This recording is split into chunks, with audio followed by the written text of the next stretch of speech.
হঠাৎ একদিন ভালোবাসা এসে আমায় বলল সে নাকি রিটায়ার হয়ে যাচ্ছে। আমি তো অবাক।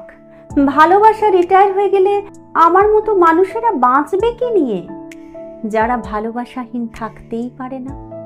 আমি দৌড়ে গেলাম বিশ্বাসের কাছে, গিয়ে বললাম, জানো ভালোবাসা রিটায়ার হয়ে যাচ্ছে। বিশ্বাস শুনে বলল, আমারও ওয়ারেন্টি পিরিয়ড শেষ হয়ে গেছে।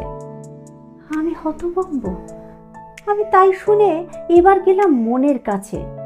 মন বলল, তার নাকি লাইফ টাইম অফার শেষ। আমি তখন রুদ্ধশ্বাসে স্বপ্নের কাছে গেলাম। স্বপ্ন বলল, এখন আর আমাকে কেউ দেখেই না, সবাই নিজের নিজের আমিত্বকে বড় করে দেখে। আমি তো নির্বাক, মুখ মৌন হয়ে গেলাম। এ কি, সবাই তো একে একে চলে যাচ্ছে, তবে কি হবে আমাদের মতো মানুষদের? মাছ যেমন জল ছাড়া বাঁচতে পারে না, তেমন ভালোবাসাহীন আমাদের মতো মানুষেরা কিভাবে থাকবে? এই ভেবে হতাশ হয়ে মাথা নিচু করে রাস্তা দিয়ে হাঁটছিলাম। হঠাৎ দেখি কার স্পর্শ আমার হাতে। মুখ তুলে দেখি আশা মিটিমিটি স্মিত হাসি হাসছে আমার দিকে চেয়ে। হেসে আশা বলছে, যতক্ষণ আমি আছি তোমার সাথে, তোমার কোনো চিন্তা নেই।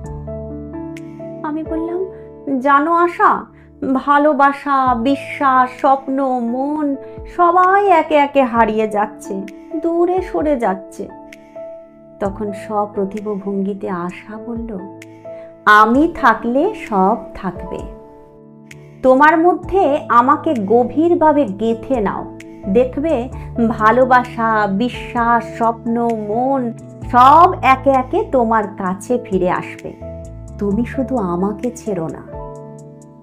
আমি তখন আনন্দে আপ্লুত হয়ে আশাকে দৃঢ়ভাবে নিজের বুকে টেনে নিলাম আর বললাম, আশা, যে কোনো পরিস্থিতিতে, যে কোনো মানসিকতায় থাকি না কেন, তোমাকে ছাড়বো না।